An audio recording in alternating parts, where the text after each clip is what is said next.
to Victorious FM, brought to you by Victorious Entrepreneurs. Here's your host and single mum, entrepreneur and brain injury survivor, Michelle Williams. Hello and welcome back to another episode of Victorious FM. This week I was joined by the amazing Amy Coates, who is an entrepreneur, CFO and corporate exit strategist.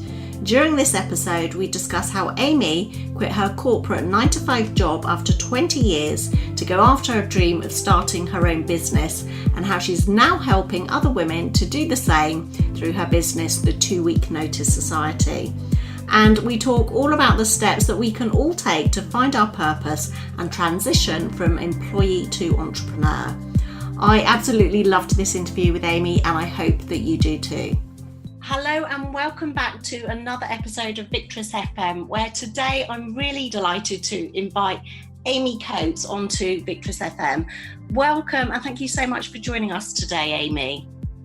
Thank you for having me. I'm excited to be here. Well, I'm really excited to hear more about your journey, because I know that you quit your 9-to-5 job, which is a dream that I know many of us have, to start your own business.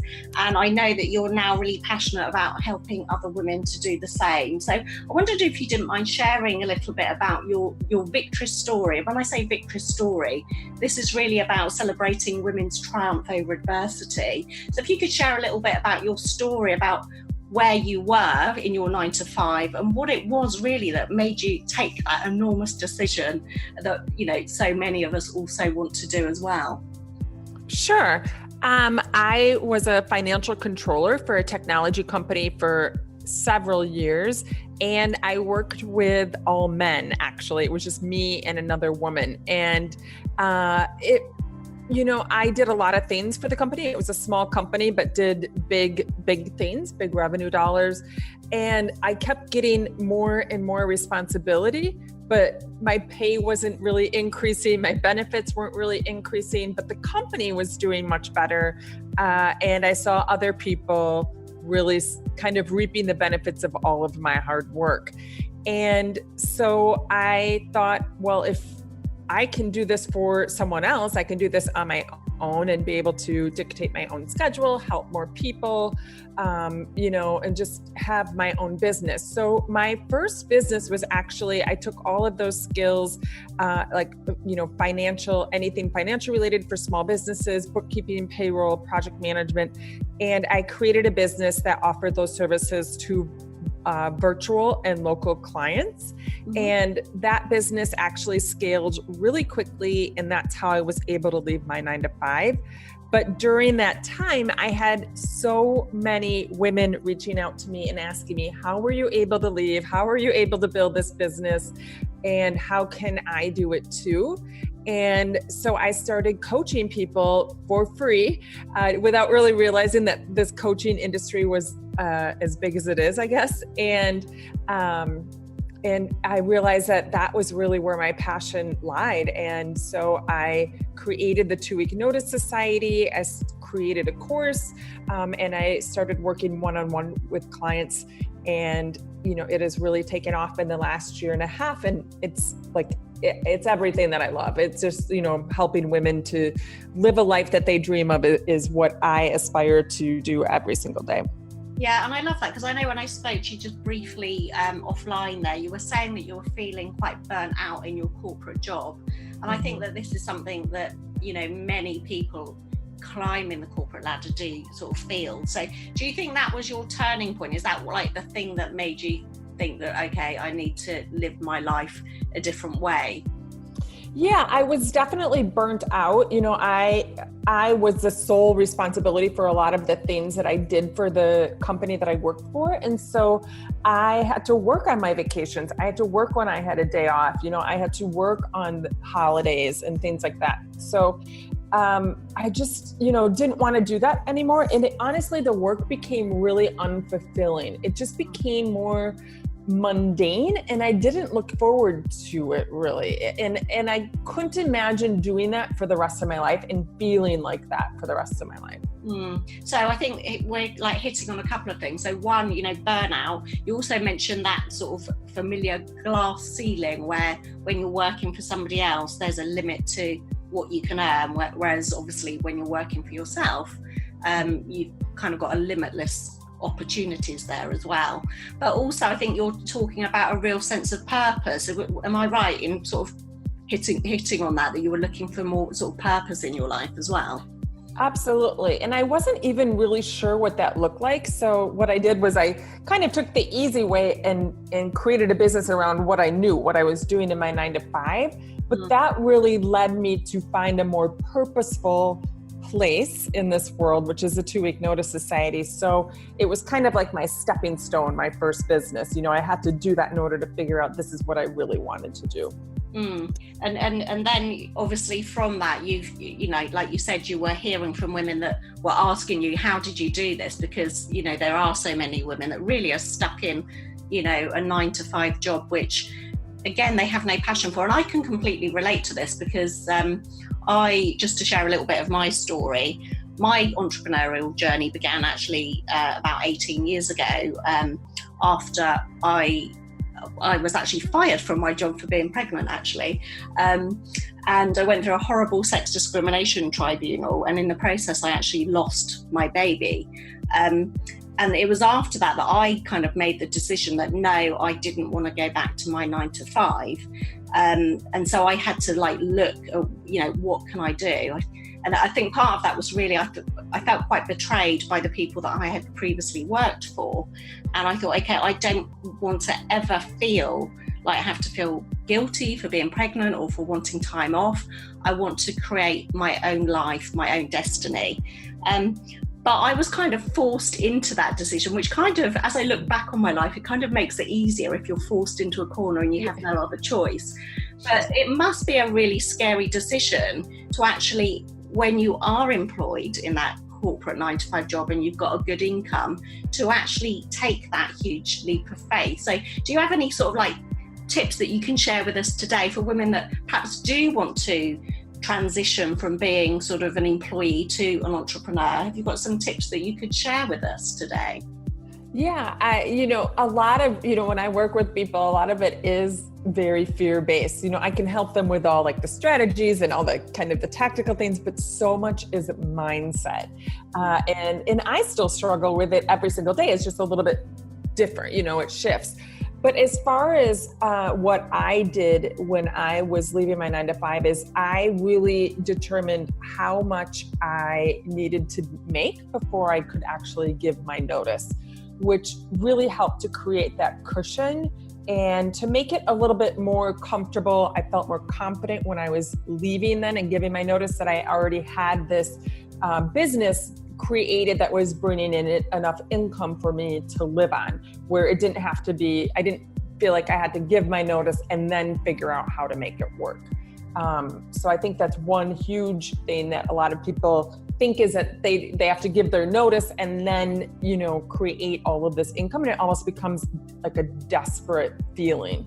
And so I really encourage people to figure out what it is you need to start making in your side hustle or your side business, whatever you call it, in order to replace your income, or what amount you need to have to comfortably live after you give your notice.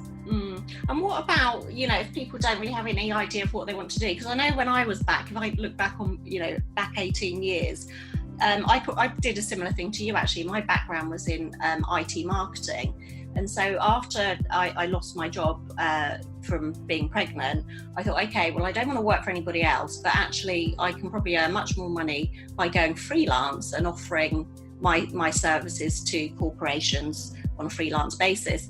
And I did that for probably about 18 months. And I actually was earning much more money than I was in my corporate 9-to-5 job, earning far fewer hours. But I then I don't know if it was what happened to me, but I felt like that I had no passion for doing this. I felt like although I was earning really good money, I couldn't see what difference I was making in the world. And I remember having this realization where I thought, I don't want to look back on my life and I have only done something for the money. So I then started looking at ideas of what else could I actually do. And it was actually after I went on to have 2 children. It was actually after packing away my second son's baby clothes when he was about 3 months old, and realizing how quickly he was growing. I actually started this business, which is still going today, called the Craft Academy, where I began making sort of handmade keepsakes for local parents. And that business just took off on a massive scale because nobody was doing anything like that 18 years ago. And eventually I took the business online back in 2008 and 2010. So 2008, I started offering online courses, teaching women who wanted to start their own creative home businesses, how they could do it. And then I added a membership site to that back in 2010. But again, I think that business idea came up kind of like almost when I think I stopped looking for ideas and the idea kind of flowed to me. So do you have any ideas for people who perhaps don't really know what they want to do, but they know they want to make that change? Are there any sort of processes or frameworks or whatever that you think they should go through to try and come up with ideas, really? Sure. I mean, I love your story. It's really cool that you took something that you were very passionate about and made a big business out of it. I think that's what we all are kind of looking for, is something that we love to do and want to create more around that because we want to be doing more of it. And oftentimes that's kind of what I tell people, like, what is it that maybe comes naturally to you or that you love to do that other people are always asking you, how do I do that? Or how did you do that? How can I do that? And create a business around that. Now, a lot of people tend to start out similar to what I did and similar to what you did, which is, freelancing and creating a business around what you knew or know in your 9 to 5.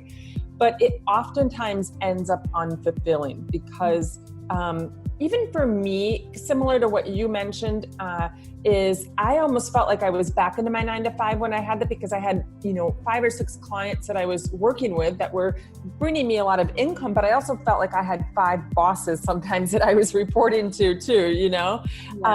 And while I loved the work and it came easy to me, it wasn't like this really lights me up. I knew there was something more. And so sometimes things, are that we are doing or talking about or living are things that we can teach and inspire others to do. And we don't even realize that there is a business, potential around it. Yeah, I agree with that, because I know back when I was doing my freelancing in corporate IT, I kind of felt like my soul was dying from the inside, and I had this feeling that there was more for me. And I think that's a feeling that a lot of women have, but possibly suppressed due to fear, uncertainty and self-doubt. Would you agree with that in your work? Absolutely. There's definitely a fear of failure, especially if you're making a decent salary in your 9 to 5, you have benefits, and you've been there for a long time and you've secured the position that you're in. Sometimes you start to think, am I crazy to think that I want to leave this? But if you're miserable, like I was, going to work every day, it isn't worth it, especially when you know that there are better opportunities out there. And I think the thing is, part of my story as well, and the reason why I've started Victorious Entrepreneurs and Victorious FM actually is because the business that I just mentioned to you, the Craft Academy, I started as an online business, as I said, in 2008. And it was going so well.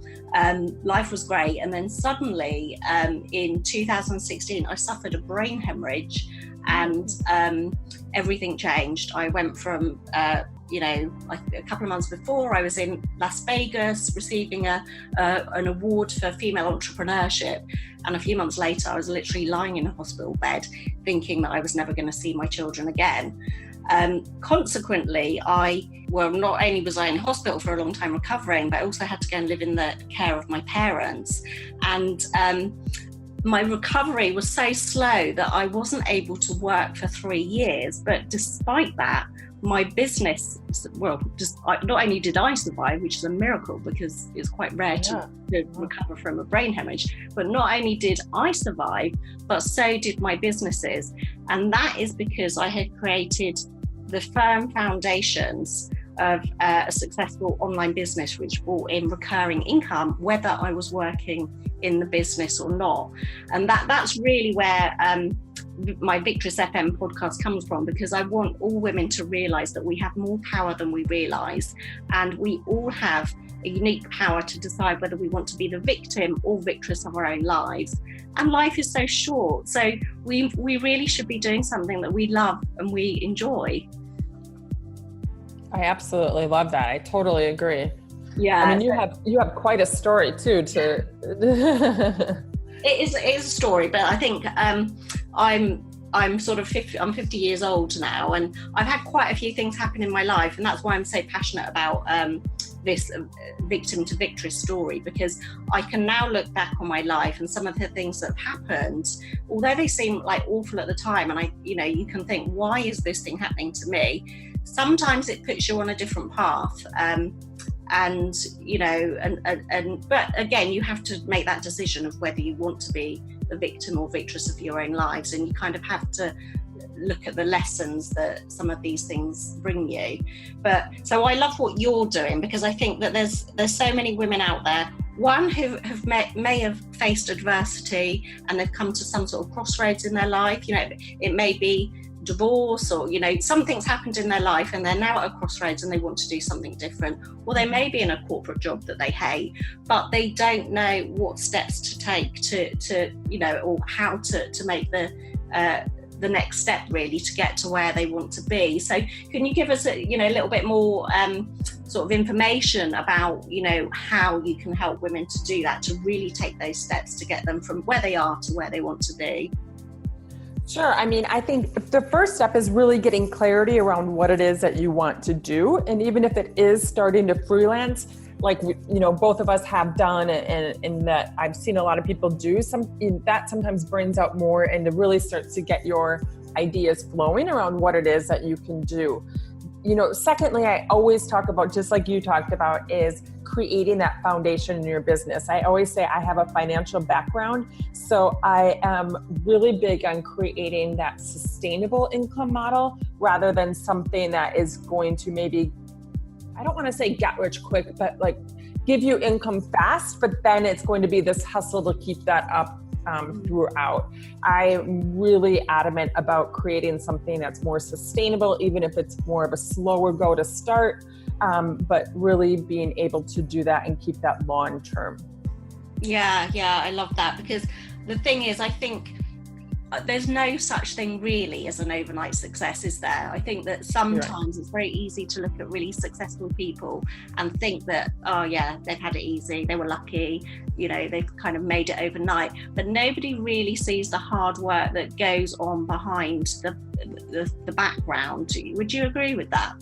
Absolutely. I used to be actually really scared of failure. I used to be afraid to even put myself out there, because I was afraid of other people thinking that I was failing or wasn't doing well or something like that. And I've really gotten over that. And I'm now just realizing that I'm just collecting this data and figuring out what works and doesn't work and continue to move forward. So I've really shifted my mindset around that. But I feel like that really stalls a lot of people. I think it does. I think it's probably the biggest thing that stops people. And I think it's such a shame, because I think that the fear of failure is probably the thing that robs us the most of our dreams.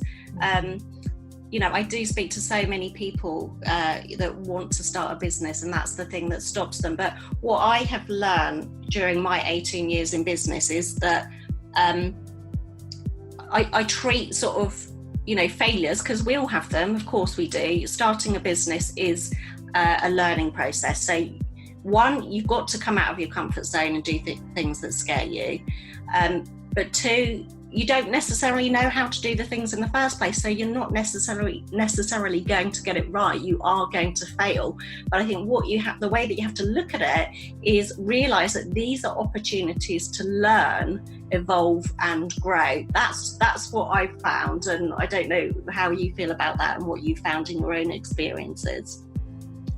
Absolutely the same, because I've learned things even about my audience and the people that I'm speaking to, what it is they want and don't want. And I wouldn't have found that out if I wouldn't have put out whatever message, if it was a challenge, if it was a, webinar, if it was a class, anything, how they respond to it. I just wouldn't find that out unless if I put it out there as an example. Exactly. And then you kind of learn what works and what doesn't work. Mm-hmm. And I think also, sometimes as entrepreneurs as well, we have to do these things that perhaps seem a little bit scary for us, a little bit terrifying. But if you want to reach your goals, that you have to do those things. So what I love about entrepreneurship, some people measure their success in terms of their financial goals, which of course, if you're running a business, you want to make money. But I actually measure it in terms of the personal growth that you go through as an entrepreneur, because I don't think there's anything better in terms of setting yourself a goal and realizing I can do this thing, actually taking those steps to do something which perhaps you do feel a little bit scared about. And then actually, once you've actually managed to achieve that goal or do that thing that you were afraid of, actually thinking, wow, I can do this thing. And it really builds your confidence, doesn't it? Absolutely. I remember when I first started doing Facebook Lives, I was terrible at them. I was terrified to do them, and I just wasn't good at them, but I knew that I had to do them in order to get in front of the people that I wanted to help. And so I just continued to do them. And 2 years later, I still forget what I'm going to say sometimes, or forget a word, or sometimes I get done with one and I'm like, my energy just wasn't great on that one. But then there's times that I do them and they're amazing and I feel great. But I just knew that I had to stick with it in order, to get better.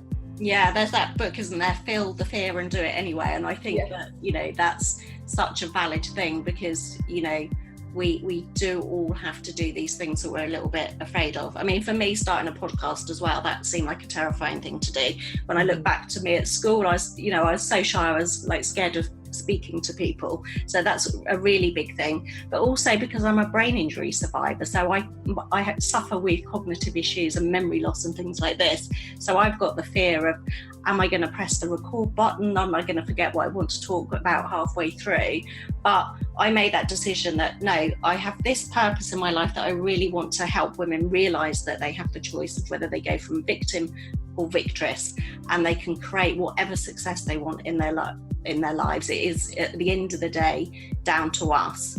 And so the same for me, if I want to get that message out there, I have to overcome my own fears. So starting a podcast was one of those things. And so, yeah, I completely agree with you there. I just wanted to ask as well, you've talked a little bit about mindset. And from my point of view, you've got to have the right strategies in place to create a successful business and the right foundations. But I think mindset is so important, because if you don't have that positivity and also resilience, I think is really important. So, what are your feelings about sort of mindset and how that plays a part in entrepreneurial success?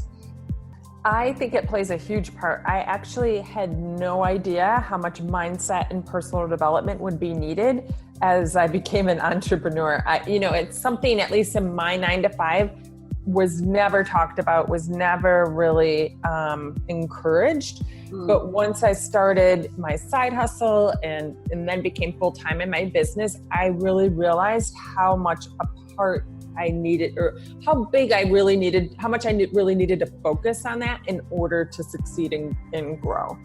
So I think it's a huge part. So did you have would you say that you were naturally a positive person, or did you go on a self-development journey to sort of strengthen those muscles that we all have to have in building up our resilience and tenacity, determination, and all of those things that I think that we need as entrepreneurs? Here's what's funny is I am a very positive person. I can coach someone, or even like my friends, give them a lot of support and encouragement. But for myself, I'm very hard on myself. I have some limiting beliefs around, being good enough or starting to compare myself to others. And I really had to kind of reel that in and get my mind straight around that, and just know that I'm on my own journey, and that I have the ability to do what I want, and I set very big goals for myself, and I have very big expectations, and then I can sometimes be let down by not achieving them. So it took a lot of work to get past that. Yeah, but I think, that's something that we all have. I think anybody, even the most successful people, have got those, not the same limiting beliefs, but we've all got them, haven't we? Those mind monkeys, whatever you want to call them. And they can be so damaging and sort of self-destructive, and they can stop us doing the things that we want to do. So do you have any daily rituals, routines, or affirmations, or anything that really keep you in that positive frame of mind and focused on success? I do. I started a morning routine actually when I was still in my 9-to-5, and when I knew that I wanted to leave and started focusing on my own business. I created a morning routine that I still do, and it includes a meditation. I do journaling, I do affirmations, and then I try to also do a little bit of reading in a personal development book every day as well. It's really interesting that you say that, because I would say that probably 99% of all of the female entrepreneurs that I interview for Victorious FM are talking to me about meditation and journaling. So it's really interesting that you say that. And how do you think specifically that helps you? To me, I actually journal what my goals are and really write it down as if it's already happened, that it's, it's my current present day. And so I really think it helps me to think about and to focus on that goal every single day. And do you, lots of people that I speak to as well are very much into law of attraction and things like that. Is that something that you follow, or is it more just setting goals and taking the action towards those goals? I am learning about the law of attraction. It's very intriguing to me, but I haven't fully embraced this, law of attraction ritual yet. I guess I don't know enough about it yet, but it seems to be a very hot topic these days. It seems to be like a really hot topic, and I think a lot of it is really about having that positive mindset, visualizing what you want, because of course if you don't have a clear vision of what you want to achieve, then you're probably not going to get there, are you? You've got to have that clear vision and that clarity of what you want to achieve in your life and your business, which I know is something that you help women with. So and are there any kind of particular books or anything that have really inspired you, or which inspired you to make that move from the 9-to-5 to your business? I really enjoy Brendon Burchard's books. I followed him for quite some time. I've gone to his events. To me, it's a lot about productivity, but also he does mindset work and really embracing becoming that person that you need to be in order to achieve your goals and get the success that you want. So I've really enjoyed following him and reading his books. Because it's interesting what you say about becoming that person that you need to be, because I think that's so important, because there's that quote, isn't there? If you carry on doing the same things, you're going to get the same results. So obviously if you want to change your life and have a different outcome and achieve different things, then basically you need to take different actions and do different things. And I think that feeds into becoming a different person, because it's those things that are going to, one, allow you to grow, but also you need to again, I guess it's a little bit like me doing this podcast. You kind of need to really come out of your comfort zone and try those new things and do the things to get the visibility as well that you need for your business, don't you? Right, exactly. Yeah. Well, I have absolutely loved talking to you, and I wonder if you could just, for any listeners that would like to find out more, that really are interested in transitioning, as I said, from employee to entrepreneur, how can they find out more about you, and what could you sort of possibly do to help them in that process? Sure. You can go to my website. It's 2weeknoticesociety.com. The 2 is spelled out. I always like to tell people that. And then I'm also very active on Instagram and Facebook. I do have a Facebook community. And I do, as I talked about, a lot of Facebook Lives, at least a couple a week usually. And I'm always offering any sort of advice or training on really the steps that you need to take to move from employee to entrepreneur. A lot of times I'm answering common questions that people are asking me as well. It seems that I get a lot of the same questions from people. So everyone, and you probably experience this too, but a lot of people have the same fears when they're going through this journey. Yeah, absolutely. So, and I know that you've got a free masterclass that people can sign up to. So can you just tell us a little bit more about that, what people could expect from that and how they can go about signing up for that as well? Sure. I have a masterclass. It's all about how to start getting paid to do what you love so that you can leave your 9-to-5. This kind of goes back to what I talked about a little bit towards the beginning about starting to replace your income before you actually give your 2-week notice. So I go over 3 common mistakes that I actually made when I was leaving my 9-to-5, and that I actually see a lot of my clients making. So these are 3 mistakes that either you're making and you don't know it, or maybe you haven't made them yet, and this way you can avoid them. And then I also share I call it my 4-step freedom framework, that really gives you a good stepping stone, like 4 good steps to start building out your side hustle so that you can start generating that consistent income in your business. And is this specific to people that want to start an online business, or is it any kind of business, whether it's online or offline? It would work for offline, but I do specifically talk to people building an online business. But I would say the advice, it could be related to offline businesses. Oh, that's brilliant. That's great. Well, I want to thank you so much for joining us today. I've really enjoyed talking to you, and I love what you're doing because, like I said in the beginning, I know there's so many women out there that feel that there's more for them. There's something more they're meant to be doing with their life. And I think, unfortunately, so many of us don't take those steps because we're too afraid and we don't know what the steps are to take. So what you're doing is great, I think, to help women to actually achieve that. So thank you so much for joining us on Victorious FM today, Amy. I really appreciate it. Thank you. Thank you, and I will connect with you very soon. Bye-bye for now. And to you, our wonderful Victorious FM listeners, I hope that you've enjoyed this interview as much as I have. Don't forget, if you want to find out more about Amy, please either check out the show notes or head over to victoriousentrepreneurs.com, where all of our amazing podcast guests are featured on our website. Please also don't forget to subscribe to Victorious FM on iTunes or Stitcher to make sure that you don't miss out on another inspiring episode. But until next week, stay victorious. You're listening to Victorious FM. Victorious Entrepreneurs, for women who are victorious in business and in life.